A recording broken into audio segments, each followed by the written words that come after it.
बिहार में राष्ट्रीय जनता दल युवा मोर्चा ने केंद्र सरकार की नीतियों के खिलाफ मोर्चा खोल दिया है।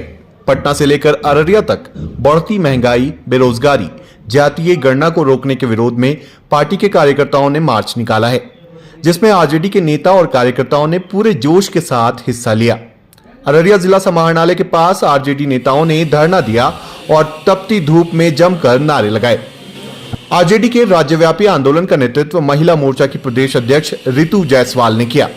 इस मौके पर उन्होंने केंद्र सरकार के खिलाफ जमकर भड़ास निकाली। इन लोगों ने आरोप लगाया है कि नई शिक्षा नीति के कारण गरीबों को शिक्षा से दूर रखने की केंद्र सरकार की मंशा है। महंगाई, बेरोजगारी चरम सीमा पर है, संविधान खतरे में है।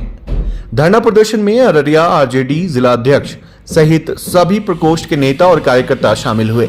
इस मौके पर पार्टी नेताओं ने जमकर खरी खोटी सुनाई। खत्म करके देश को, डेमोक्रेसी को खत्म करके जो राज्याभिषेक की तैयारी हो रही है देश के अंदर, आपने देखा होगा कि किस तरीके से सदन की गरिमा को भी तार तार किया गया। जिस पर उद्घाटन करने का अधिकार हमारे देश के राष्ट्रपति को था, वहाँ प्रधानमंत्री ने उद्घाटन करके ये दिखाया कि अब देश डेमोक्रेसी से नहीं, संविधान से नहीं चलेगी, राज्याभिषेक से चलेगी। और आपको मैं ये भी बताता हूँ, कई तरह की चीज़ें आपने देखी कि जिस तरह से पहलवान बच्चियों के साथ जो कुछ हुआ और उसके साथ गलत करने वाला व्यक्ति सदन के अंदर था, और जिन बच्चियों ने देश का मान बढ़ाया वो बच्चियां सड़क पर अपने सम्मान के लिए लड़ रही थी। बहुत सारे मसले हैं। आज पूरा देश महंगाई से तड़प रहा है, करहा रहा है। जिसने गरीबी खत्म करने की बात की थी, उन्होंने गरीबों को खत्म कर दिया। जातिगत जनगणना की बात कर लीजिए, नई शिक्षा नीति की बात कर लीजिए, बेदम महंगाई की बात कर लीजिए, भ्रष्टाचार की बात कर लीजिए। सर, उन्होंने जो जितने दावे किए थे कि 2023 तक पक्का मकान कर देंगे, किसानों की आय दुगनी कर देंगे, महंगाई खत्म कर देंगे, एक भी वादे उन्होंने पूरे नहीं किए। अब जब 2024 का चुनाव है और उनके पास मुंह नहीं है कि किस मुंह से जनता के पास जाकर के वोट मांगे, तो वो तरह तरह के ढोंग कर रहे हैं।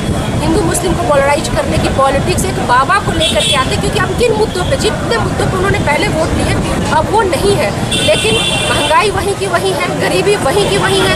अभी आप हालिया जो ट्रेन एक्सीडेंट हुआ उसकी आप देख लीजिए, उन्होंने सुरक्षा कवच की बात की। ट्रेनों का भाड़ा उन्होंने इतना बढ़ा दिया कि फ्लाइट के भाड़े को पीछे छोड़ दिया, लेकिन बदले में मिला क्या? एक्सीडेंट, मौतें। आज इतनी मौत हुई, उसका जिम्मेवार कौन है?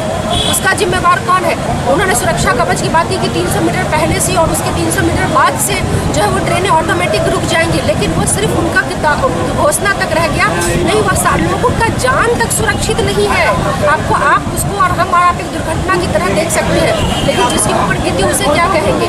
तो इन तमाम मसलों को लेकर के आप जातिगत जनगणना की बात कर लीजिए। क्या तकलीफ? सेंसस कराना अगर केंद्र की जिम्मेवारी है तो सेंसस 2011 के बाद 2023 चला, उन्होंने सेंसस क्यों नहीं कराया? 2011 में जब सोशियो इकोनॉमिक कास्ट सेंसस कराने की बात थी, उन्होंने कास्ट को हाइड क्यों किया? जब ये देश संविधान से चलता है और संविधान में आरक्षण का प्रावधान है और आरक्षण जाति के आधार पर दिया जाता है, इसको आप झुठला नहीं सकते हैं। तो जब जाति की गणना कितनी है वो आपको पता ही नहीं रहेगा, तो आरक्षण का बंटवारा किस आधार पर करेंगे? क्या अपना नियम लाएंगे? क्या अपना संविधान चलाएंगे? इस देश की सच्चाई है आरक्षण, जिसको कोई नहीं मिटा सकता है, जो बाबा साहब ने दिया है। लेकिन जब हमें जातिगत गणना ही नहीं पता होगी तो उस हिसाब से कॉलेजेस में एडमिशन की बात हो, मेडिकल में एडमिशन की बात हो, सब कहाँ से आएंगी वो सारी चीज़ें? इन तमाम मसलों को लेकर आज राष्ट्रीय जनता दल